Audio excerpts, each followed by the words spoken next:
ഞാൻ നേരത്തെ സൂചിപ്പിച്ചു കഴിഞ്ഞു ഇസ്രായേൽ പാലസ്തീൻ യുദ്ധം. ഇസ്രായേൽ പാലസ്തീൻ യുദ്ധം എന്നുള്ളത് നമുക്ക് എല്ലാവർക്കും അറിയാം. ഈ ഞാൻ നേരത്തെ സൂചിപ്പിച്ച പ്രോജക്ട് ഫോർ ന്യൂ അമേരിക്കൻ സെഞ്ചുറിയിൽ കുറച്ച് കുറച്ച് എന്താണ് ഈ ഓരോ പ്രദേശത്തിന് വേണ്ടിയിട്ടുള്ള പല പദ്ധതികളും. ആ പദ്ധതികളിൽ ഒരു പദ്ധതിയാണ് വെസ്റ്റ് ഏഷ്യക്ക് വേണ്ടിയിട്ടുള്ള പദ്ധതിയുണ്ട്. ആ വെസ്റ്റ് ഏഷ്യക്ക് വേണ്ടിയിട്ടുള്ള പദ്ധതിയുടെ പ്രത്യേകമായി അവതരിപ്പിച്ചത് കൊണ്ടോലീസ റൈസ് ആണ്. ആ പദ്ധതിയുടെ പേര് ന്യൂ മിഡിൽ ഈസ്റ്റ് എന്ന്. പുത്തൻ പശ്ചിമേഷ്യ, പുത്തൻ പശ്ചിമേഷ്യ. ആ പുത്തൻ പശ്ചിമേഷ്യയിൽ രണ്ട് പ്രധാനപ്പെട്ട കാര്യങ്ങളാണ് അവർ മുന്നോട്ട് വെച്ചത്.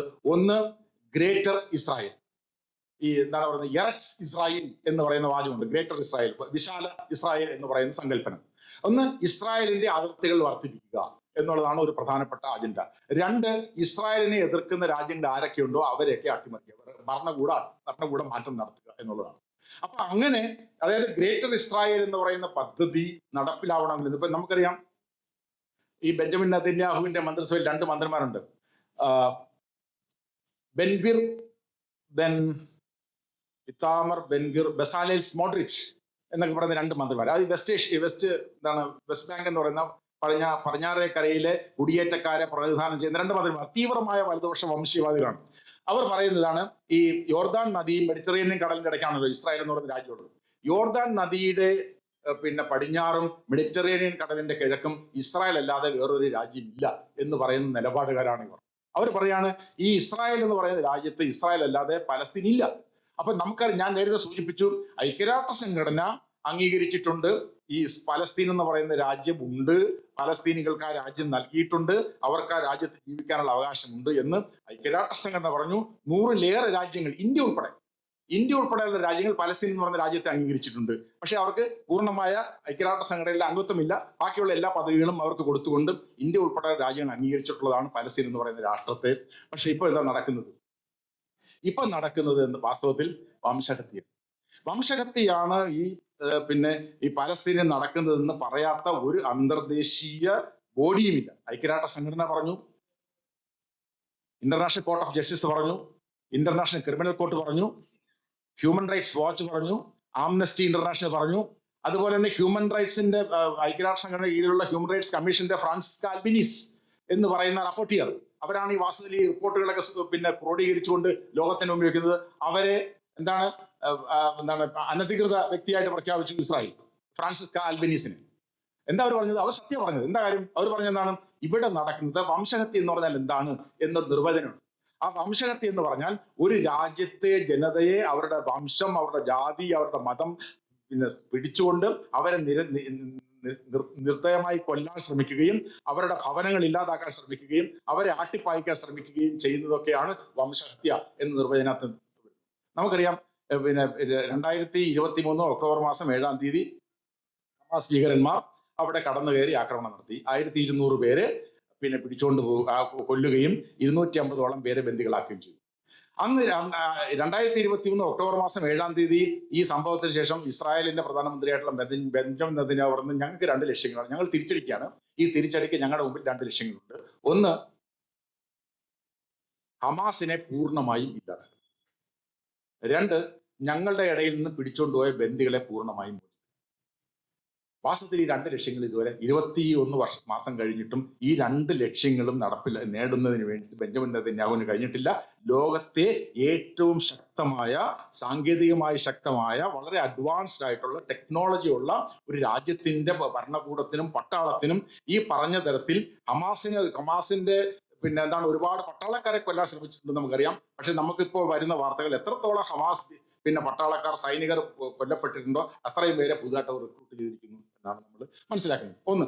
2, ഈ പറഞ്ഞ തരത്തിലുള്ള എല്ലാ സാങ്കേതിക സംവിധാനം ഉണ്ടെങ്കിലും 50ഓളം ബന്ദികൾ ഈ 21 മാസത്തിന് ശേഷവും 30ഓളം പേര് മരിച്ചും 22ഓളം പേര് ജീവനോടെയും ഉണ്ട് എന്നാണ് കണക്കാക്കപ്പെടുന്നത്. അവരെ മോചിപ്പിക്കാൻ ഇസ്രായേലിന് കഴിഞ്ഞിട്ടില്ല. എന്ന് പറഞ്ഞാൽ 2 ലക്ഷ്യങ്ങൾ നേടുന്നതിൽ അദ്ദേഹം പരാജയം.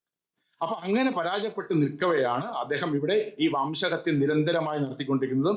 ഐക്യരാഷ്ട്ര സംഘടനയുടെ കീഴിൽ ഈ UNWRA എന്ന് പറയുന്ന ഓർഗനൈസേഷനാണ് അവിടുത്തെ കുട്ടികൾക്കും മറ്റും ഭക്ഷണം കൊടുത്തുകൊണ്ടിരുന്നത്. അവരുടെ പ്രവർത്തനത്തെ നിർത്തിവെപ്പിച്ചുകൊണ്ട് ഇവര് ഗ്ലോബൽ ഹ്യൂമാനിറ്റേറിയൻ ഫണ്ട് എന്ന് പറയുന്ന GHF എന്ന് പറയുന്ന ഒരു സംഘടന ഇസ്രായേലും അമേരിക്കയും കൂടി രൂപീകരിച്ചു ഭക്ഷണം കൊടുക്കുന്നതിന് വേണ്ടിയിട്ട്. വാസ്തവത്തിൽ എന്താണ് ഗ്ലോബൽ ഹ്യൂമാനിറ്റേറിയൻ ഫണ്ട് ചെയ്യുന്നത്? ഗ്ലോബൽ ഹ്യൂമാനിറ്റേറിയൻ ഫണ്ട് എന്ന് പറയുന്നത് നമ്മൾ ലോകം കണ്ടിട്ടുള്ള വെച്ച് ഏറ്റവും ഇൻഹ്യൂമാനിറ്റേറിയൻ ഫണ്ടാണ്. ഹ്യൂമാനിറ്റേറിയൻ ഫണ്ടാണ്. എന്താണ് അവിടെ ചെയ്തിരിക്കുന്നത്? ഈ ഗ്ലോബൽ ഹ്യൂമാനിറ്റേറിയൻ ഫണ്ടിന്റെ ഓഫീസുകളുടെ മുമ്പിൽ ഭക്ഷണം കൊണ്ടുവരും, ജനങ്ങൾ വരും. ജനങ്ങൾ വരുമ്പോൾ പട്ടാളക്കാരെ വിട്ടിട്ട് ഇവർക്ക് നേരെ വെടിവെച്ച്, ഈ ഭക്ഷണ പാത്രവുമായി നിൽക്കുന്ന ആളുകളെ വെടിവെച്ച് കൊല്ലുന്ന ഒരു ഗ്ലോബൽ ഹ്യൂമാനിറ്റേറിയൻ ഫണ്ടിനെ കുറിച്ച് ലോകത്ത് ആരെങ്കിലും കേട്ടു?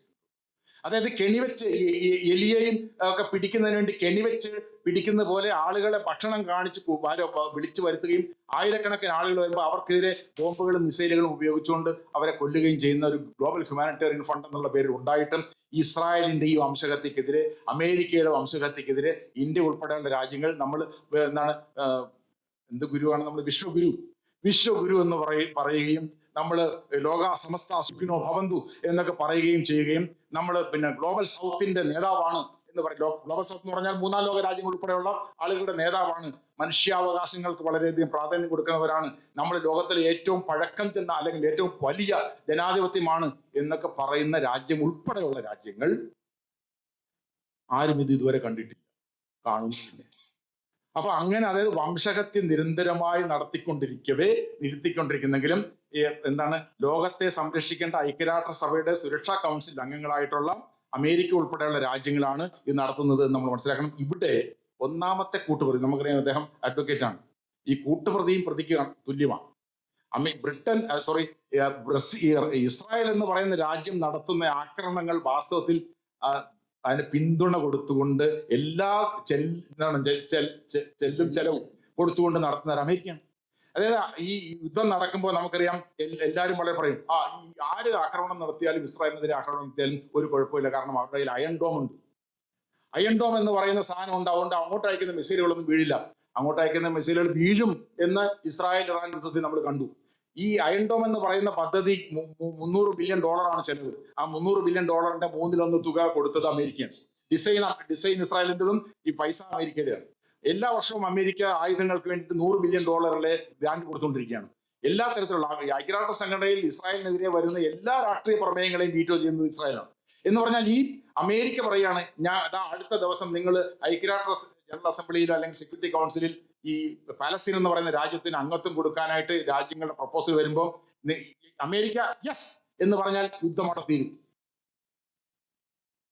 യുദ്ധം പിന്നെ പോവില്ല. കാരണം എന്താ, ഒരു മിനിറ്റ് പോലും ഈ ഇസ്രായേലിന് അമേരിക്കയുടെ രാഷ്ട്രീയ, സാമ്പത്തിക, സൈനിക സമ്പത്തില്ലാതെ മുൻകൂട്ടാൻ കഴിയും. അത് നമ്മൾ മനസ്സിലാക്കിയത് ഇസ്രായേൽ ഇറാൻ യുദ്ധം നടക്കുമ്പോഴാണ്. ഇസ്രായേൽ ഇറാൻ യുദ്ധം ഒരാഴ്ച അങ്ങോട്ട് പിന്നിട്ടപ്പോൾ ഇസ്രായേലിന് മനസ്സിലായി, ഇറാനുമായിട്ട് ആക്രമണം നടത്തിയാൽ നമുക്ക് ഒരുപാട് നാശനഷ്ടം സംഭവിക്കും.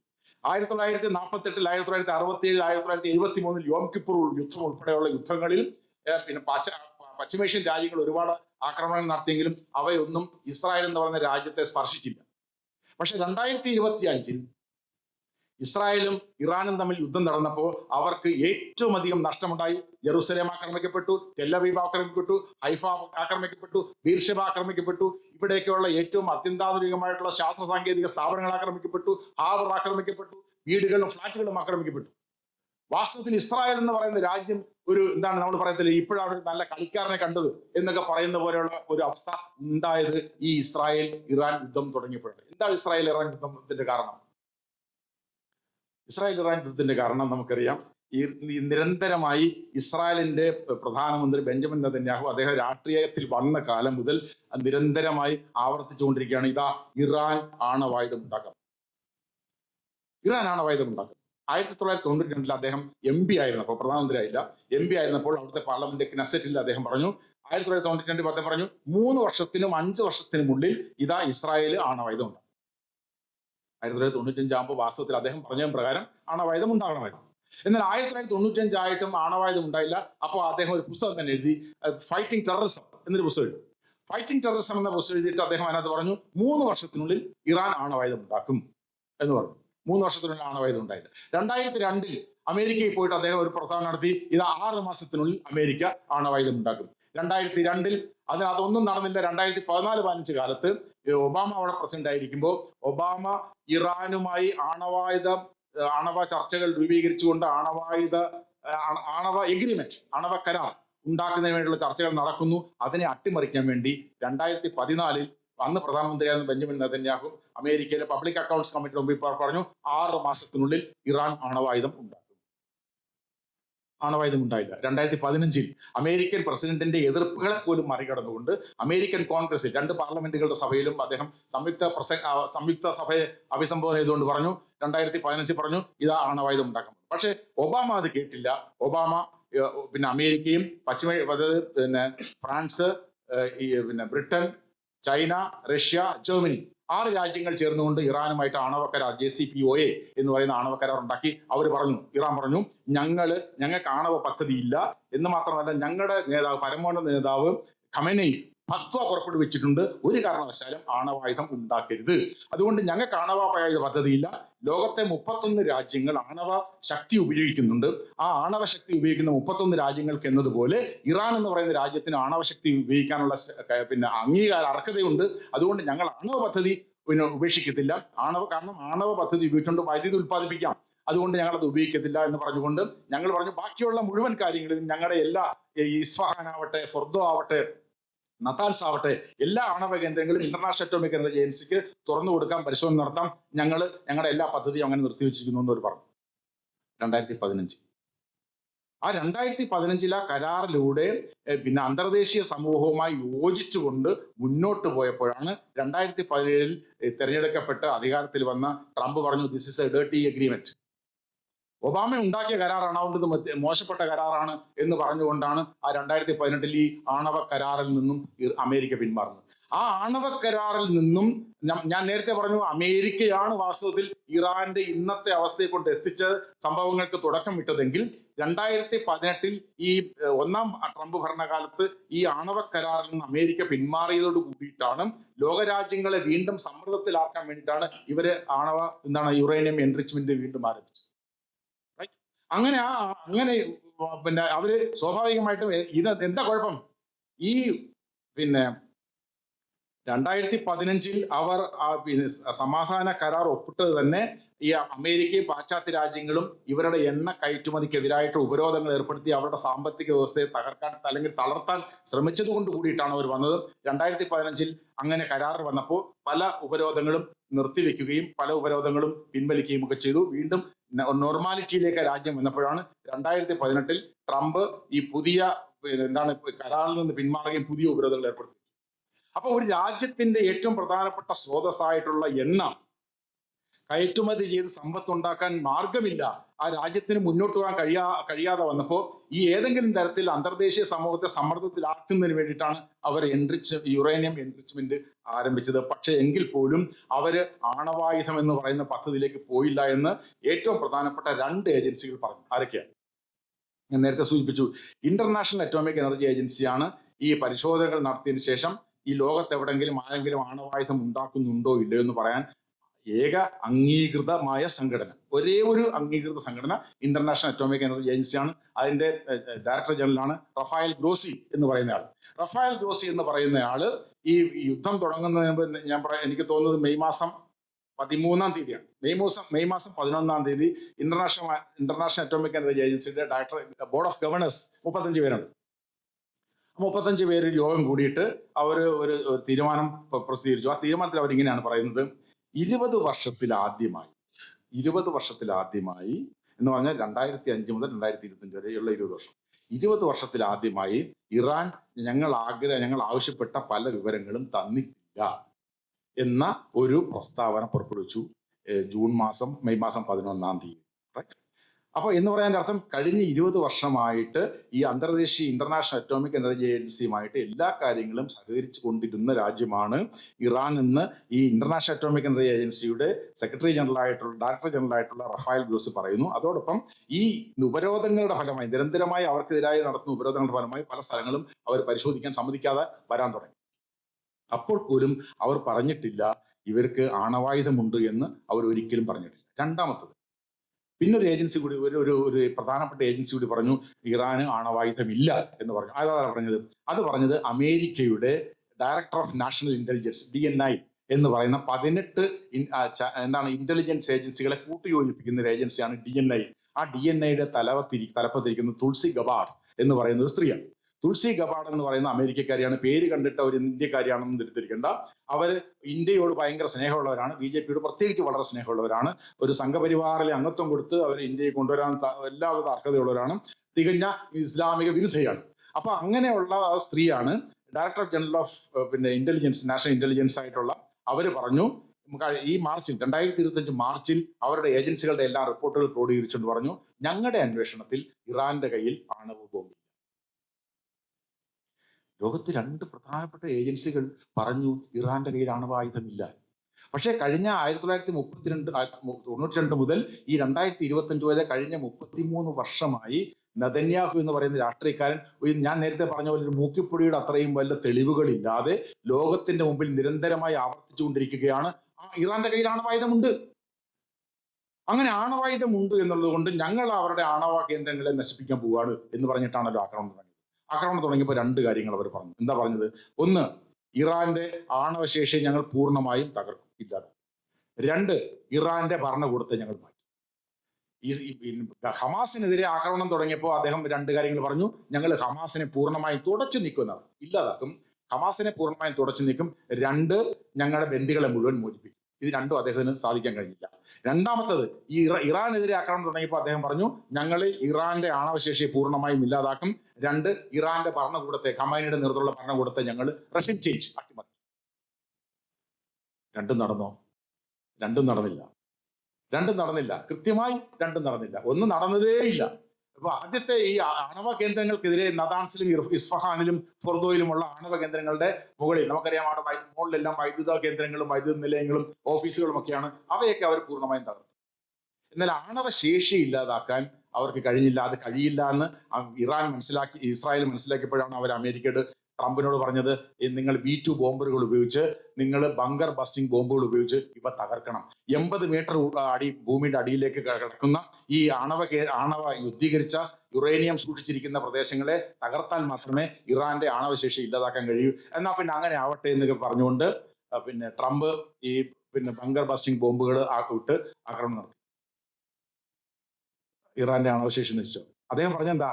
ഈ ആക്രമണം നടത്തിയ ശേഷം അടുത്ത ദിവസം വന്ന് പത്രസമ്മേളനത്തിൽ അദ്ദേഹം പറഞ്ഞു, US has completely and totally obliterated the nuclear power of Iran. പൂർണ്ണമായും ഒബ്ലിറ്ററേറ്റഡ് എന്ന് പറഞ്ഞാൽ തുടച്ചു നീക്കി. പൂർണ്ണമായും അമേരിക്ക ഇറാന്റെ ആണവ ശക്തിയെ മുഴുക്ക തുടച്ചു നീക്കിയെന്ന് പറഞ്ഞു. ഈ 80 മീറ്ററുകൾ ആഴത്തിൽ എൻറിച്ച്ഡ് യുറേനിയം സൂക്ഷിച്ച് വെച്ചിട്ടുണ്ടെങ്കിൽ അവിടെ തകർക്കപ്പെട്ടാൽ ആണവ വികിരണം ഉണ്ടാകും. അത് വലിയ ആപത്തുകൾ ഉണ്ടാകും.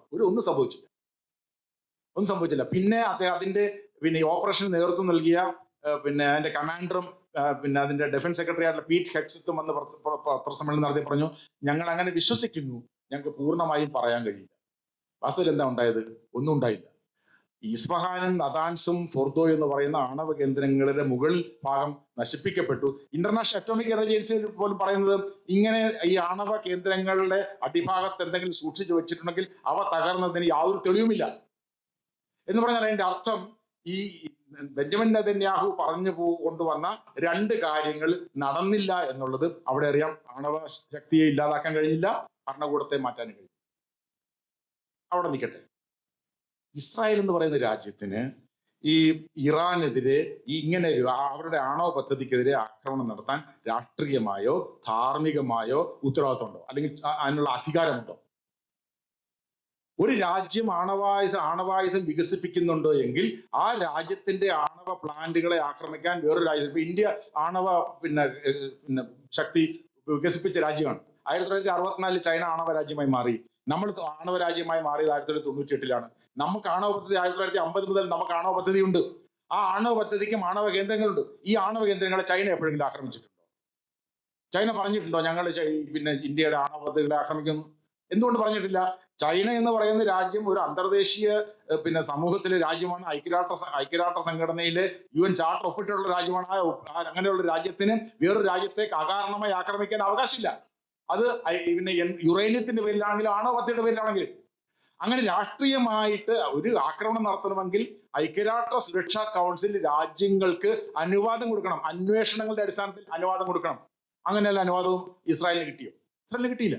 അപ്പൊ എന്തും, അതായത് ഈ അന്തർദേശീയ ന്യായങ്ങളെയും നിയമങ്ങളെയും മാനദണ്ഡങ്ങളെയും എല്ലാം പുല്ലുവില കൽപ്പിച്ചുകൊണ്ട് എന്തും ചെയ്യാൻ കഴിയുന്ന രാജ്യമാണ് ഇസ്രായേൽ എന്ന് പറയുന്ന രാജ്യമെന്ന് ലോകത്തിന് മുമ്പിൽ തെളിയിച്ചുകൊണ്ടിരിക്കുകയാണ്. അതിന്റെ ഏറ്റവും പ്രധാനപ്പെട്ട കാരണം അവർക്ക് അമേരിക്കയുടെ പിന്തുണ ലഭിക്കുന്നു എന്നുള്ളത് കൊണ്ടാണ്. ഒന്നാമത്തെ കാര്യം, രാഷ്ട്രീയമായി അവർക്ക് യാതൊരു അധികാരവും ഇറാന്റെ ആണവ പദ്ധതിയെ ആക്രമിക്കാനില്ല. രണ്ട്, ധാർമ്മികമായ അവകാശം. ധാർമ്മികമായ ഒട്ടും അവകാശമില്ല. എന്തുകൊണ്ട് ഒട്ടും അവകാശമില്ല? രഹസ്യമായി എല്ലാ അന്തർദേശീയ നിയമങ്ങളെയും ലംഘിച്ചുകൊണ്ട് രഹസ്യമായി ആണവായുധം ഉണ്ടാക്കി കൈവശം വെച്ചിരിക്കുന്ന രാജ്യമാണ് ഇസ്രായേൽ. അങ്ങനെ അന്തർദേശീയ നിയമങ്ങളെല്ലാം ലംഘിച്ചുകൊണ്ട് രഹസ്യമായ ആണവായുധം കൈവശം വെച്ചുകൊണ്ടിരിക്കുന്ന രാജ്യത്തിന് വേറൊരു രാജ്യം ആണവായുധം വികസിപ്പിക്കാൻ ശ്രമിച്ചാൽ പോലും അതിനെ എതിർക്കാൻ അവകാശമില്ല. അതിനവർ പറയുന്ന ഒരു ന്യായമുണ്ട്. ഞങ്ങൾ ഈ nuclear non proliferation treaty NPT ആണവ നിർവ്യാപന കരാറിൽ ഒപ്പിട്ടിട്ടില്ല. ഇസ്രായേൽ പറയാണ്, ഞങ്ങൾ ആണവ നിർവ്യാപന കരാറിൽ ഒപ്പിട്ടിട്ടില്ല, നിങ്ങൾ ആണവ നിർവ്യാപന കരാറിൽ ഒപ്പിട്ടിട്ടുണ്ട്, അതുകൊണ്ട് നിങ്ങൾ ആണവായുധം ഉണ്ടാക്കാൻ പാടില്ല. അങ്ങനെ ആണവായുധ നിർവ്യാപന കരാർ ലംഘിച്ചുകൊണ്ട് ഇസ്രായേൽ ആണവായുധം ഉണ്ടാക്കുന്നില്ലല്ലോ. അങ്ങനെ ഒരു ഏജൻസി പറഞ്ഞിട്ടില്ലല്ലോ. അങ്ങനെ പറയാതിരിക്കവേ അന്തർദേശീയ നിയമങ്ങളെ ലംഘിച്ചുകൊണ്ട് രഹസ്യമായ ആണവായുധം ഉണ്ടാക്കി വെച്ചിട്ടുണ്ടെങ്കിലും ഇതുവരെ ഞങ്ങളുടെ കയ്യിൽ ആണവായുധം ഉണ്ട് എന്ന് പറയാത്ത ഇസ്രായേലിന് ധാർമ്മികമായി ഇറാനെതിരെ ആക്രമിക്കാൻ അവകാശമുണ്ട്. എന്ന് മാത്രമല്ല, ഞാൻ നേരത്തെ പറഞ്ഞു, ഇതൊക്കെ ഈ ലോക രാഷ്ട്രീയത്തെ നിയന്ത്രിക്കുന്ന മേധാവിത്വ ശക്തികളായിട്ടുള്ള രാജ്യങ്ങളുടെ കാപട്യമാണ്. ലോകത്തിലെ ഏറ്റവും വലിയ ഒരു ആണവ കാപട്യമാണ് ഈ ന്യൂക്ലിയർ നോൺ പ്രോളിഫറേഷൻ ട്രീറ്റി, ആണവ നിർവ്യാപന കരാർ. എന്തുകൊണ്ട്? 1948 തന്നെ ഇസ്രായേൽ ആണവ പദ്ധതി ആരംഭിച്ചു.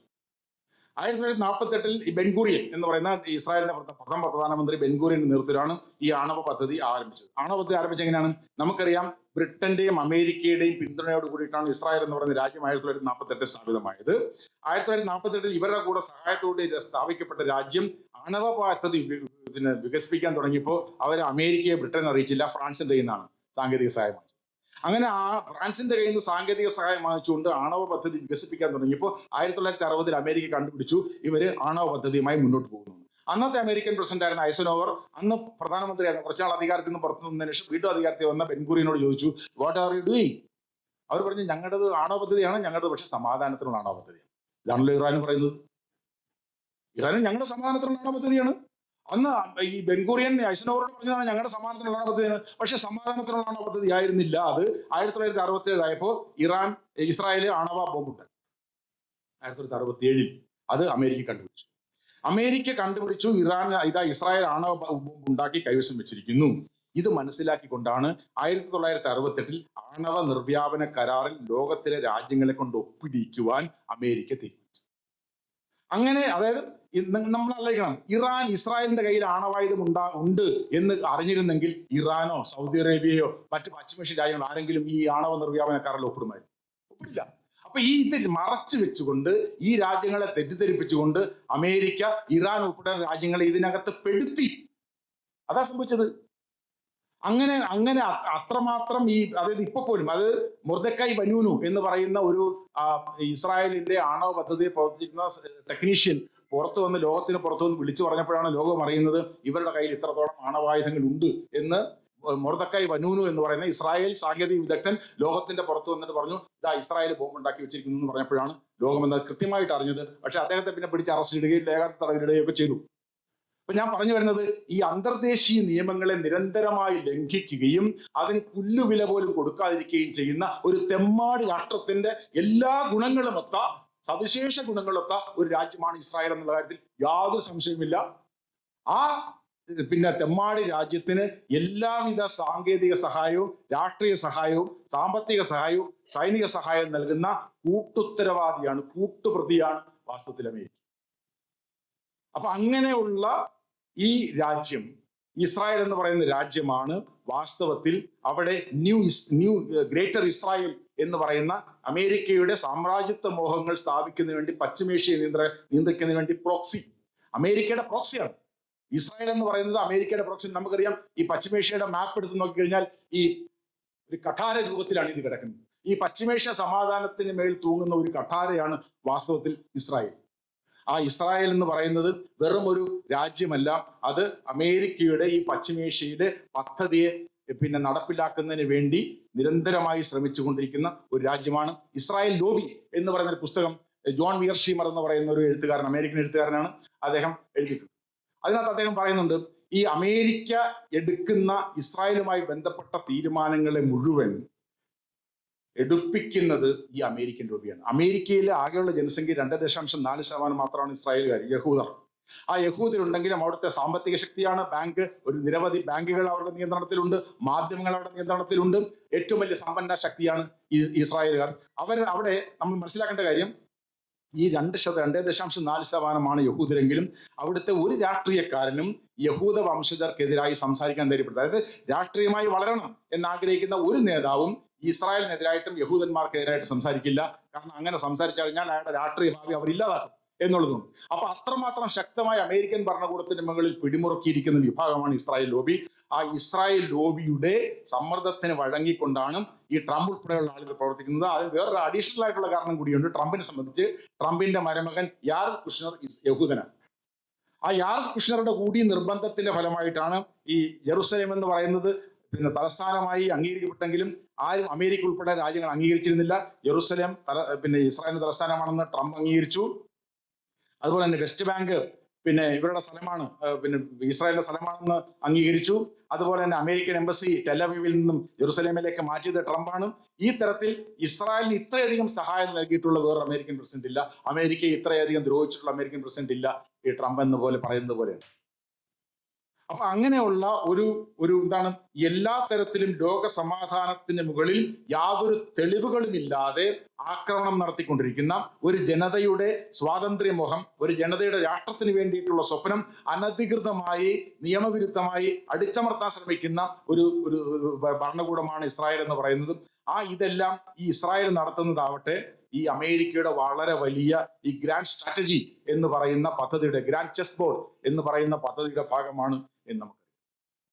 അപ്പൊ അതുകൊണ്ട് നമുക്ക് എന്താ ചെയ്യാൻ കഴിയും? നമുക്ക് ചെയ്യാൻ കഴിയുന്നത് ഇവിടെ സംഘടിപ്പിക്കപ്പെടുന്നത് പോലെ ഇത് കൃത്യമായി മനസ്സിലാക്കാൻ നമുക്ക് കഴിയും. നമ്മൾ മനസ്സിലാക്കേണ്ട കാര്യം, ഈ റഷ്യ ഉക്രൈൻ യുദ്ധമാവട്ടെ, ഇറാൻ ഇസ്രായേൽ യുദ്ധമാവട്ടെ, ഈ യുദ്ധങ്ങളൊന്നും കേവലം രണ്ട് രാജ്യങ്ങൾ തമ്മിൽ നടക്കുന്ന യുദ്ധങ്ങളല്ല. ഇതിന്റെ വേരുകൾ അങ്ങ് പുറകിലേക്ക് പോയാൽ നമുക്ക് കാണാൻ കഴിയും. അത് അമേരിക്ക എന്ന് പറയുന്ന രാജ്യത്തിന്റെ മേധാവിത്വം, ലോക മേധാവിത്വം നിലനിർത്തുന്നതിന് വേണ്ടിയിട്ടുള്ള വളരെ വലിയ ഗ്രാൻഡ് സ്ട്രാറ്റജിയുടെ ഭാഗമാണ് എന്ന് തിരിച്ചറിഞ്ഞാൽ മാത്രമേ ഞാൻ നേരത്തെ പറഞ്ഞ ഈ യുദ്ധം എന്നത് വേറൊരു തരത്തിലുള്ള രാഷ്ട്രീയമാണ്. ആ രാഷ്ട്രീയം എന്ന് പറയുന്നത് അമേരിക്ക എന്ന് പറയുന്ന രാജ്യം ലോകത്തൊട്ടാകെ അവരുടെ മേധാവിത്വം നിലനിർത്തുന്നതിന് വേണ്ടി നടത്തുന്ന യുദ്ധമാണ്. ഇത് ഇസ്രായേലിനെ ഇറാനെ ഇല്ലാതാക്കാൻ വേണ്ടിയിട്ടുള്ള യുദ്ധമല്ല, റഷ്യയെ കീഴടക്കിക്കൊണ്ട് ചൈനയെ ഇല്ലാതാക്കാൻ വേണ്ടി നടത്തുന്ന യുദ്ധമാണ്. ആ ചൈനയെ കൂടി ഇല്ലാതാകുമ്പോൾ മാത്രമാണ് വാസ്തവത്തിൽ ഈ 21-ാം നൂറ്റാണ്ട് അമേരിക്കയുടെ സെഞ്ചുറി ആയിട്ട് മാറുക. അതുകൊണ്ട് ഈ സാമ്രാജ്യത്വം സൃഷ്ടിക്കുന്ന ഈ രക്തച്ചൊരിച്ചിൽ, ഈ അനീതികളെയും രക്തച്ചൊരിച്ചിലുകളെയും ഇല്ലാതാക്കാൻ നമ്മൾ ചെയ്യേണ്ടത് നമ്മുടെ രാഷ്ട്രീയ പ്രക്രിയയിൽ സജീവമായി നാം ഇടപെടുകയും ഇത്തരം സന്ദർഭങ്ങൾ ഉണ്ടാകുമ്പോൾ അവയ്ക്കെതിരായി കാര്യങ്ങൾ മനസ്സിലാക്കുകയും അവയ്ക്കെതിരായി ശക്തമായി പ്രതികരിക്കുകയും ചെയ്യുക എന്നുള്ളതാണ്. ഇപ്പൊ ഈ Arundhati Roy an ordinary person's guide to empire എന്നൊരു പുസ്തകം, അതിനകത്ത് പറയുന്നുണ്ട് ഈ ഭരണകൂടം എടുക്കുന്ന തീരുമാനങ്ങൾ മൂലം ഭരണകൂടവും ജനങ്ങളും തമ്മിലുള്ള അകലം വർദ്ധിച്ചുകൊണ്ടിരിക്കുന്നു. അതുകൊണ്ട് ഈ ഭരണകൂടങ്ങൾ ജനങ്ങളുടെ ഭരണകൂടങ്ങളാക്കി മാറ്റണം. അങ്ങനെയാണെങ്കിൽ മാത്രമേ ഭരണകൂടവും ജനങ്ങളും തമ്മിലുള്ള ഈ അകലം ഇല്ലാതാക്കാൻ കഴിയൂ. അതുകൊണ്ട് ഭരണകൂടങ്ങൾ ജനങ്ങളെ പ്രതിദാനം ചെയ്യുന്ന, ജനങ്ങളുടെ വികാരങ്ങളെ പ്രതിദാനം ചെയ്യുന്ന, ശരിയായ രാഷ്ട്രീയത്തെ പ്രതിദാനം ചെയ്യുന്ന ഭരണകൂടങ്ങളാക്കി മാറ്റാനുള്ള, ഈ അകലം കുറയ്ക്കാനുള്ള പ്രക്രിയ നമ്മൾക്ക് നേടാൻ കഴിയുക ഇത്തരം ഈ സദസ്സുകളിലൂടെയാണ്, ചെറിയ ചെറിയ സദസ്സുകളിലൂടെയാണ്. കാരണം ഇതിന്റെ രാഷ്ട്രീയം കൃത്യമായി മനസ്സിലാക്കിയാൽ മാത്രമേ നമുക്ക് ഇതിനെ ചെറുക്കാൻ കഴിയൂ. അങ്ങനെ ചെറുക്കാൻ നമുക്ക് കഴിയുന്ന തരത്തിലുള്ള ഒരു ശക്തി നേടാൻ നമുക്ക് കഴിയണമെങ്കിൽ നമ്മൾ ഈ യുദ്ധത്തിനെതിരായി നമ്മുടെ നിലപാടുകൾ സാമ്രാജ്യത്വത്തിനെതിരായിട്ടുള്ള നിലപാടുകളാവണം എന്ന് നാം തീരുമാനിക്കണം. ഞാൻ ലെനിന്റെ ഒരു വാചകം പറഞ്ഞുകൊണ്ട് ഞാൻ എന്റെ സംഭാഷണം അവസാനിപ്പിക്കാം. ലെനിൻ പറഞ്ഞിട്ടുണ്ട്, whenever an idea grips you, it will become a material force. നിങ്ങളെ ഒരു ആശയം ഗ്രസിച്ചാൽ ആ ആശയം നിങ്ങളൊരു ഭൗതിക ശക്തിയായി മാറും. നിങ്ങളെ ഒരു ആശയം ഗ്രസിച്ചാൽ ആ ആശയം നിങ്ങളൊരു ഭൗതിക ശക്തിയായി മാറും. അപ്പൊ ഞാൻ ഈ ഒരു യുദ്ധവിരുദ്ധത എന്റെ ഒരു ആശയമായി മാറിയാൽ ഞാൻ ആ യുദ്ധത്തിനെതിരായിട്ട് നിരന്തരമായി പൊരുതിക്കൊണ്ടിരിക്കും. അപ്പൊ ആ ആശയം എന്നെ ഗ്രസിച്ചാൽ നമുക്കറിയാം, ഈ നക്സലൈറ്റുകളൊക്കെ നക്സലൈറ്റുകൾ എന്തുകൊണ്ടാണ് ഈ തോക്ക് എടുത്തു പോയി ഭരണകൂടത്തിനെതിരെ വെടിവെക്കുകയും ഭരണകൂടത്തിന്റെ വെടികൊണ്ട് ഏറ്റ് മരിക്കുകയും ചെയ്തത്? അവരെ ഒരു ആശയം വികസിച്ചിട്ടുണ്ട്. ആ ആശയം എന്ന് പറയുന്നത് ഈ അവരുടെ അഭിപ്രായത്തിൽ ഈ ഭരണകൂടം അനീതി നിറഞ്ഞ ഭരണകൂടമാണ്, അതിനെതിരായി പോരാട്ടം നടത്തണം എന്നുള്ള ചിന്ത അവർക്കുള്ളത് കൊണ്ടാണ്. അന്ന് പറഞ്ഞാൽ ആശയം, അത്തരം ഒരു ആശയം അവർ ഗ്രസിച്ചിരിക്കുന്നത് കൊണ്ടാണ് അവര് ഈ പോരാടാൻ ഇറങ്ങുന്നത്. അവർക്ക് അവരുടെ മുമ്പ് മറ്റൊന്നും ഉണ്ടാവത്തില്ല.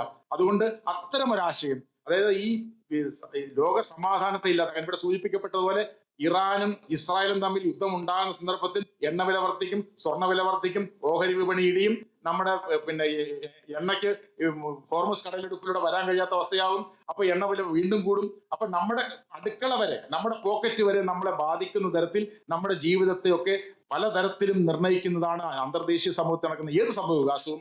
ആ സംഭവ വികാസങ്ങൾ നമ്മുടെ എല്ലാം ബാധിക്കുന്ന സംഭവ വികാസങ്ങളാണെന്ന തിരിച്ചറിവ് നമുക്ക് ഉണ്ടായാൽ മാത്രമേ നമുക്ക് ഇത്തരം അനീതികൾക്കെതിരെ, അക്രമത്തിനെതിരെ പോരാടാൻ കഴിയൂ. അങ്ങനെ പോരാടാൻ നമുക്ക് ശക്തി ഉണ്ടാകുന്നതാകട്ടെ ഇത്തരം സദസ്സുകൾ എന്ന് മാത്രം പറഞ്ഞുകൊണ്ട് ഞാൻ എന്റെ സംഭാഷണം അവസാനിപ്പിക്കുന്നു. നന്ദി, നമസ്കാരം.